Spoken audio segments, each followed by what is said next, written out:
take responsibility for the emergence of an integrated person, a changed person, a transformed person. That's higher education. And it lets me, as we get ready to close this evening, tell you my own personal story, which I think is illustrative and interesting. Here you are looking at a poem by William Blake. Remember, I was an English major. I can't help it. So here you're looking at a poem by William Blake. This is one of Blake's most famous poems, The Tiger, tiger, tiger, burning bright in the forest of night.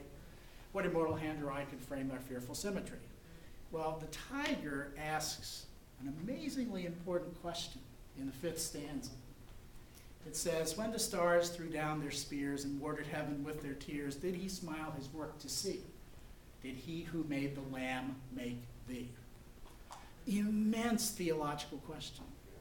Good and evil, all the things that happen in the world, did he who made the lamb make thee? So here I am. I'm an undergraduate in my final year at the University of Virginia in their English major program.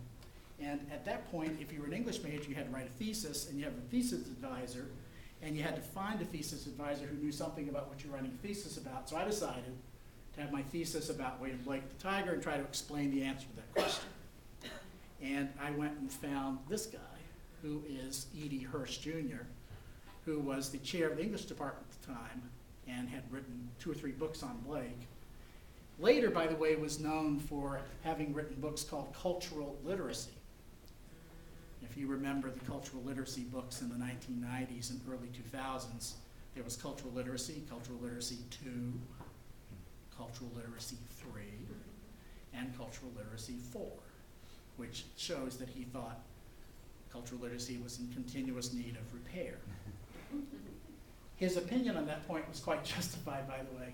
After Cultural Literacy 1 was published, he was still at the University of Virginia. There's a very large statue of Homer on the lawn of the University of Virginia, and People magazine sent a crew down to interview him and take a picture of him, and to take a picture of him in front of the statue. He was delighted until the next day. People called up from New York and said, Professor Hirsch, remember that statue we took the picture of you in front of? He said, oh yes, Homer. They said, right, Homer who? Thereby proving the need for cultural literacy 2, 3, and 4. So he became my thesis advisor, and here I am in April of my senior year of college in his office. And I say to him, I'm stuck. He said, what do you mean you're stuck? I said, I'm stuck. I mean, haven't you seen, I've had all these drafts of this thesis, and I don't know, it's not going anywhere. He said, yeah, I read your drafts, you're right, you're stuck. Thank you. We agree on something. He said, why are you stuck? I said, I don't know. He said, I can tell you why you're stuck. I said, all right, why am I stuck? He said, you're not engaged. And I said, how do I get engaged? He said, get unstuck. I said, how do I get unstuck? Get engaged. Well, this conversation kind of cross purposes, went for a while.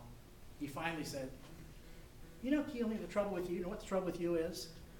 And I was 20 years old, and I thought, finally, I have an answer to that question. He said, the problem with you is, you know, all this stuff, it's like you write like you're putting together a bicycle. And then at the end, you have this beautiful bicycle, but then you don't ride it anywhere. You're stuck. I said, I know. So what do I do? He says, all right. You got to feel this poem. I have a feeling all you do is think about it. You got to feel it. Have you ever actually said this poem out loud?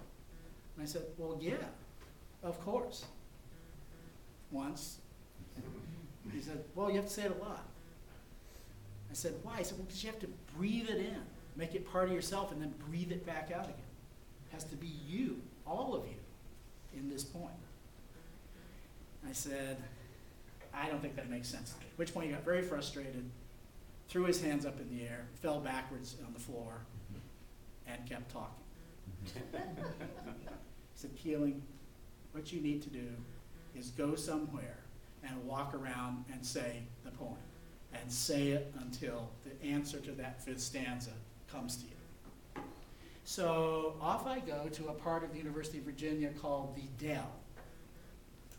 The Dell was an area behind the residence halls, which was most often used for what you might call late night informal student development activity. So I'm walking around the Dell. Tiger, tiger, burning bright in the forest, and over again.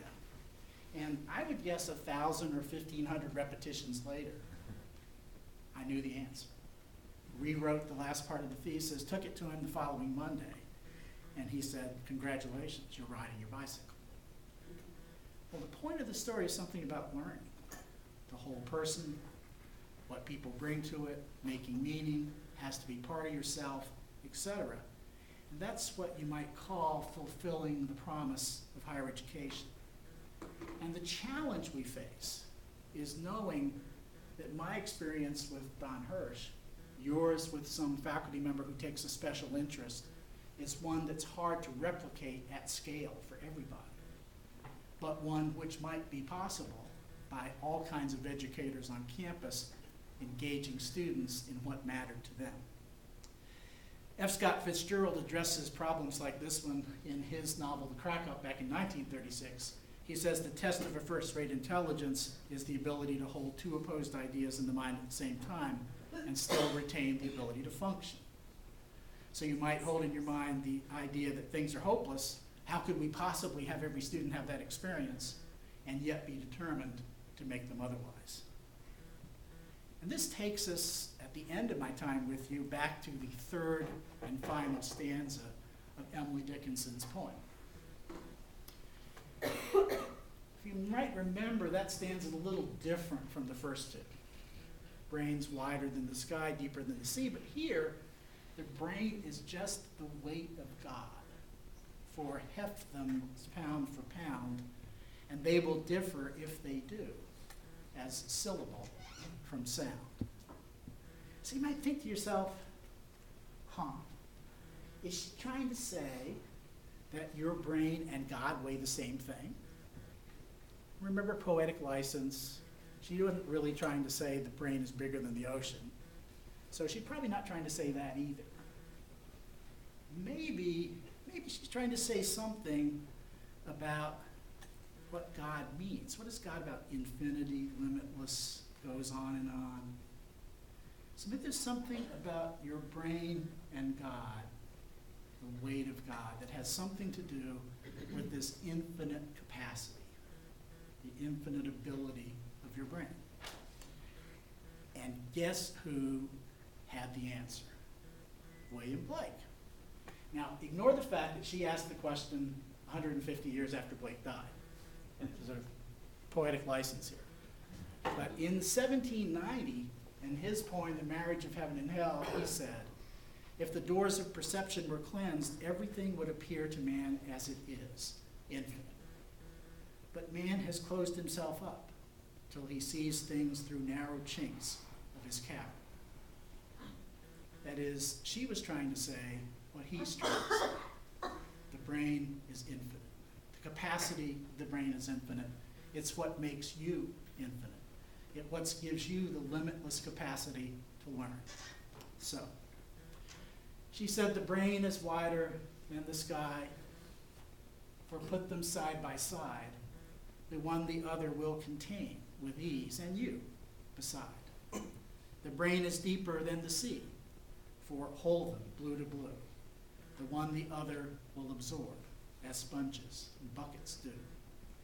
The brain is just the weight of God, for heft them pound for pound, and they will differ if they do, as syllable from sound. Thanks very much. It's been very good to you.